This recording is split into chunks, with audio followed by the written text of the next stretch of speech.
explore na lang kami ng mga resort dito. Hindi kami papayag na hindi kami makakapagdagat, syempre. Saysain, nasa barangay Saysain kami. Maghahanap kami ng bakanteng resort. So maraming nasa signage dun sa kanto na pinasukan namin. So let's go! Alright, sa wakas nakahanap din ng resort. Sige ito. Ang cute naman ng kulay ng ano mo? Tent mo? Sa loob ilulog. Pangsayo lang yata yan eh. Hindi ko muna pagdudugtong-dugtong. Pangsayo lang yata. Ha? Tingnan mo naman yung tentong iba. Hindi, okay lang po yan. Sige.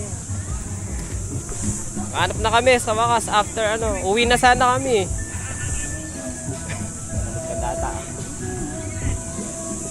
Napunta kami sa Sun and Moon Resort dito sa Bagak, Bataan.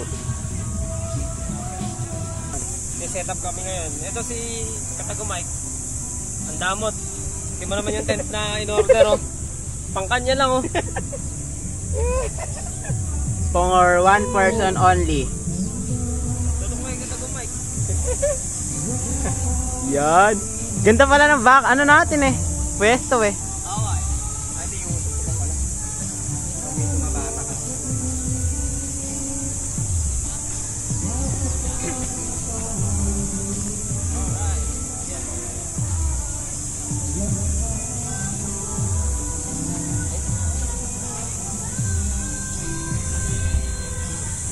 Tapos ayan oh. Ganda rin ang pwesto natin eh. Green na green eh. Highlight yung ano eh.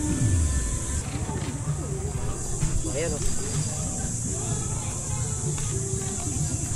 Yan yung bahay na tutulugan namin. Go. Okay mga tumay, jogging tayo, tara! Jogging! Alright! Yuhuu! Dagat! Dagat! Hey! Dagat! Jogging! Jogging! Nag-jogging tayo sa buhangin. Hindi swimming eh. Jogging. Imbis ay ka mag-swimming, nag-jogging. Jogging! Ang ilog pa oh. Buti pa si Doggy, nagdagat na. Buti ka pa nagdagat na, ayos ah. Pati si Kuya Mike din. Maganda, ano lang yung atin. Clear pala yung clear pala yung tubig, yung buhangan yung kulay brown.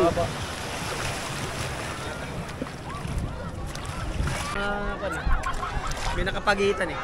Shoutout sa mga Hi guys, andito tayo ngayon sa may Bataan guys. So enjoy lang namin yung aming 4 days vacation. Yes. So kayo din po, ingat kayo dyan ha. So pag hindi nyo kaya lumangoy, huwag kayo lumusong sa malalim. Walang lifeguard dito. Saan tayo pupunta Kuya Mike? Sa Over there. Rock Formation. Over there. Pwede ba tayo mag-jogging papunta doon? Ay, wag pala tayo dyan. Bakit? Huwag tayo dyan. Because? Nakakapon ako eh. Come Tara. on! Ayan. That's mine. Ay, nag-model kung ba live future bro. Paano yung future niya? Future niya. Baka ikaw ang future. No. Ay, dito Kuya Mike oh. Pwede ka mag-picture dito.